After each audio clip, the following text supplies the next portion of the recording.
So what came in the mail today was these spokes, which are beautiful and shiny and new, and with any luck they're the right size so that I can relace the front wheel on this bike. Now I've got a rim which I picked up within a week of having the bike probably, and this rim is in pretty fabulous shape. It's used, it's got a little bit of rust on it, but it's in really good shape, and I'm pretty pleased with that. And I'm going to use this rim and my shiny new spokes and my newly redone brake to build up a wonderful front wheel.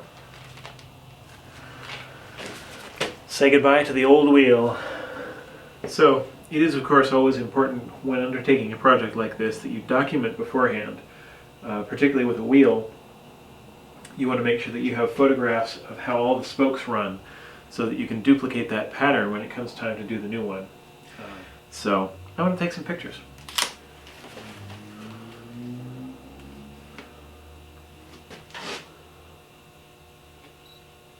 Removing a tire from a wheel like this basically sucks.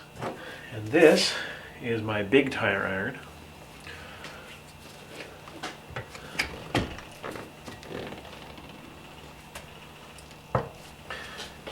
And these are the little tire irons. I've got 2 of them.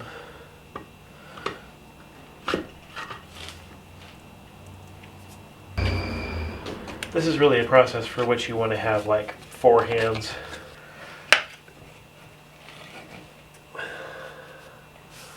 Of course, with a tube type wheel, there's the additional complication that if you pinch the tube, you'll destroy it.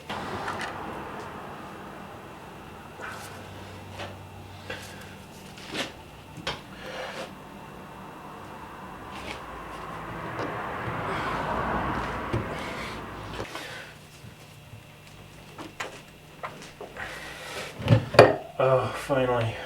Oh, it should just come off.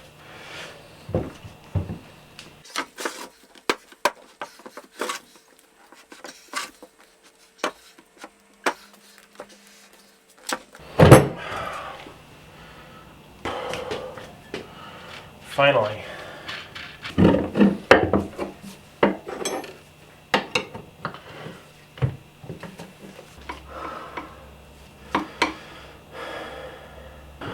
Sometimes you just need the pressure off for a little bit.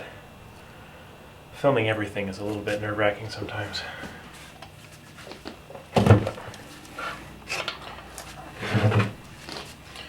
Okay. So now, the disassembly of a wheel, something I've never done before. And this is just an oil that will flow into the threads and everything and hopefully get it moving.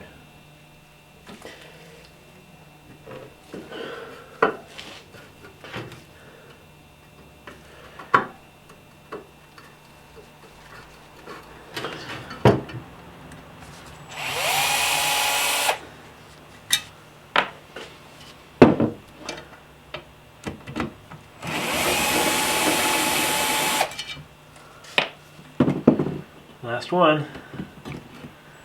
Of course it's going to be a problem. Didn't I tell you? And with that, the rim is clear.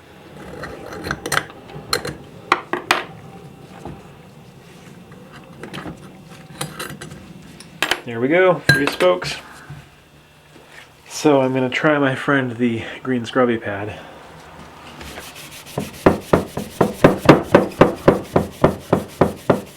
This is why I keep the really skanky rags around. Ooh, look at that. Shiny. Alright, time to lace up this wheel. I'm following the technique that is outlined in the book called the bicycle wheel. That technique involves first dropping in a bunch of spokes.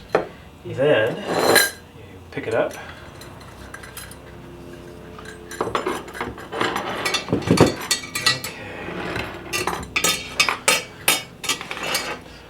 put the valve stem hole opposite you.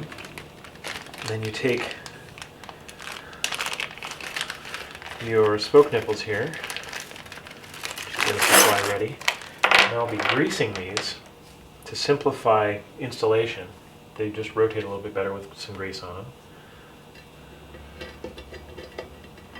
And just kind of thread that on. Then each one of these spokes goes 4 holes, goes in the next 4th hole. So 1, 2, 3, 4, and then again. Okay, so there's the first set done.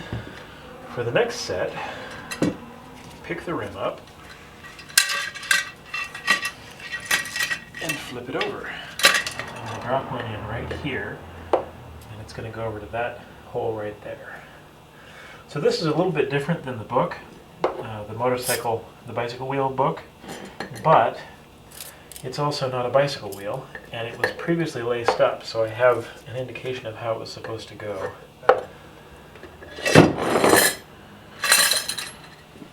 Okay, there's the second set done. Obviously still not very tight, which is good. You don't want it tight yet. Now, without flipping the wheel over, what I'm going to do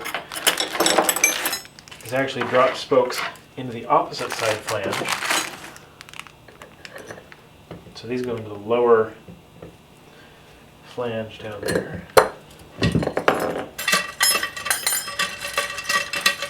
Once again, it's the exact same deal. You just thread each one into its appropriate hole, put on a little spoke nipple.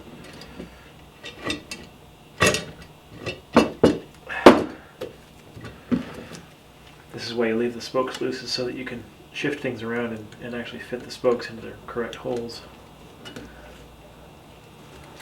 So the 4th set gets put in just like the 3rd set did. You drop them in from the far side so that the spokes aim outward. And it looks like on the 4th set I'm going to have a little bit more trouble with the fact that the hub is so offset. Like that. So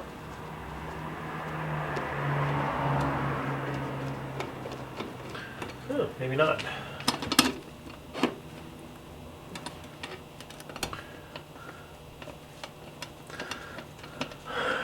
And there you go. Completed, well, far from complete, but fully laced bicycle or motorcycle wheel. Now I tighten them all down an equal amount and start truing, and that's going to take forever. So the tightening down process is really simple. Basically, I'm going to screw in each one of these spoke nipples until I see a certain amount of threads showing, and I don't know how many threads that's going to be, but I will hazard a guess that it will be about 3 or 4.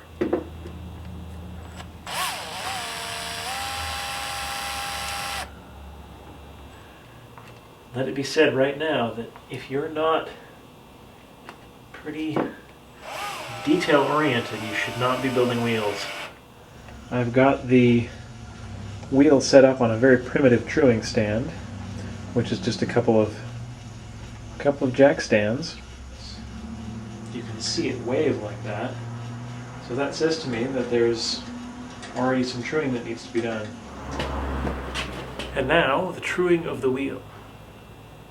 This is kind of boring.